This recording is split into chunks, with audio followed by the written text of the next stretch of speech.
Dr. Shannon, talk to us about teeth grinding and how good or bad it is, and what can a dentist do for it? What can anybody do for it? Well, so many people grind their teeth because it really is a way of releasing stress, that you've accumulated during the day at night when you're relaxing. And boy, a tremendous number of people do it. And it's something that can easily be helped. But grinding, you can't eliminate grinding because, as I said, it's a release of stress. But what you can do is you can protect your teeth from this process. Especially if you have a lot of old fillings. A lot of us have these old metal fillings in there. We haven't replaced them over the years. Your teeth feel good, and you're not doing anything about it.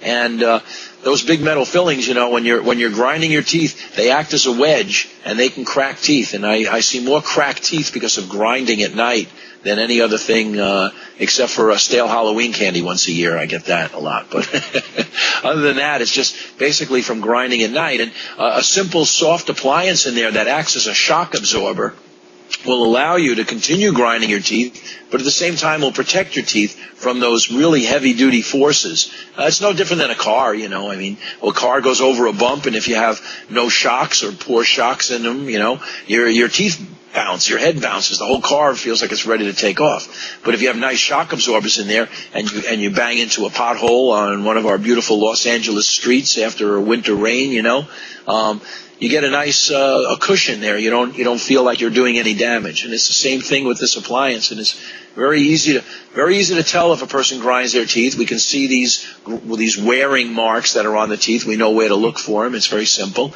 Once we point it out to you and you see them, you say, wow, yeah, I see what you mean. I do grind my teeth. And then we make this soft appliance and the problem is solved.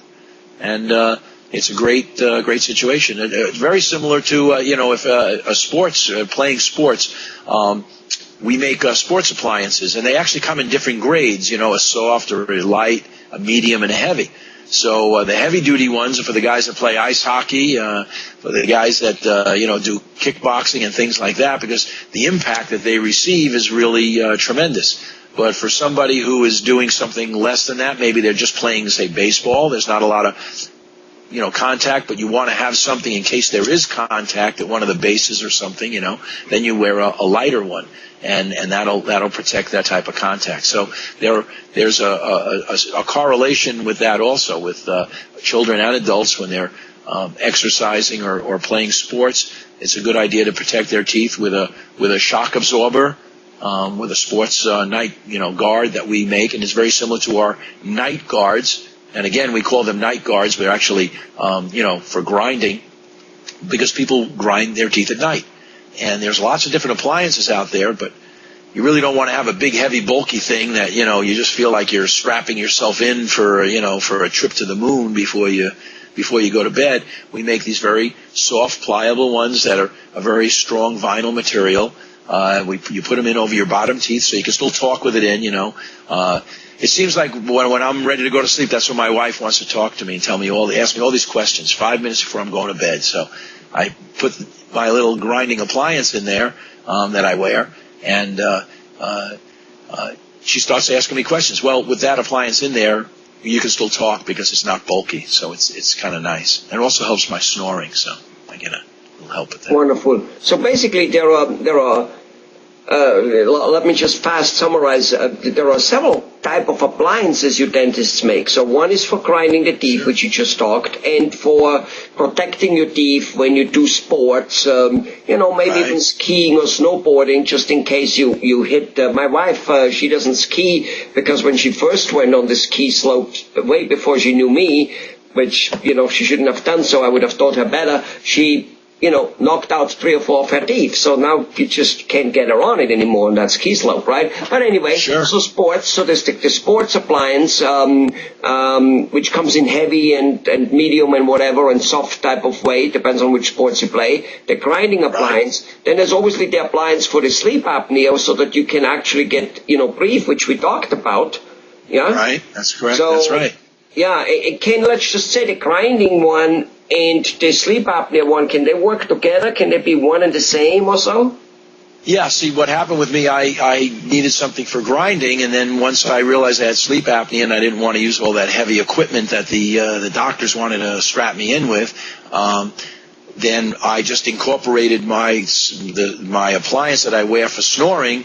I incorporated in the concept of grinding my teeth. So one appliance takes care of both problems. Beautiful. Which is, yeah, it's easy. Beautiful, beautiful. And I think, people are underusing the sport appliance a little bit. Kids out there playing, doing things, put it on, boxers and stuff do it. They think nothing of putting it in. Go skiing, go basketball playing, do, whatever it may be.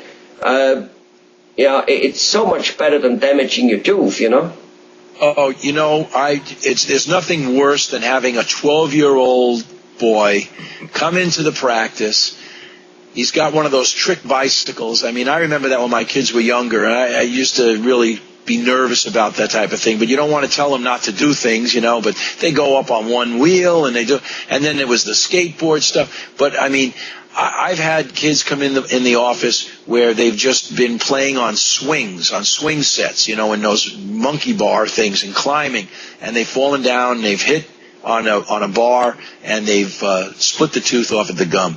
And I know if they were wearing something that it would have absorbed that shock better and they would have had a better chance. I can't say that they wouldn't have broken their tooth. When you land on a tooth and you're hitting a metal bar, I mean, I don't know exactly what's going to happen with that, but that's when they come in. And then after we fix it, and then after we do all this stuff, and they're going to spend their whole lives trying to match up their front tooth, because as you get older, your teeth shapes change and the gum changes and the color of the teeth, everything changes. So you're going to constantly be changing teeth every, 5, 7 years, whatever.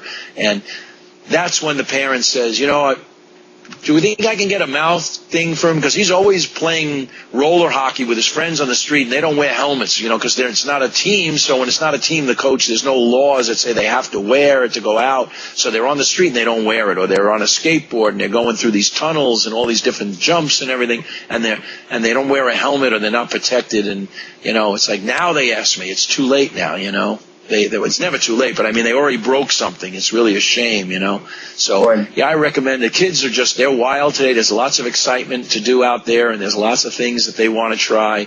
And if you have a kid that's like that, you can't hold him back. When you're not around, he's still going to do it. So it's better to have him protected as much as you can. Helmets and guards and pads, and certainly a sports guard for their mouths.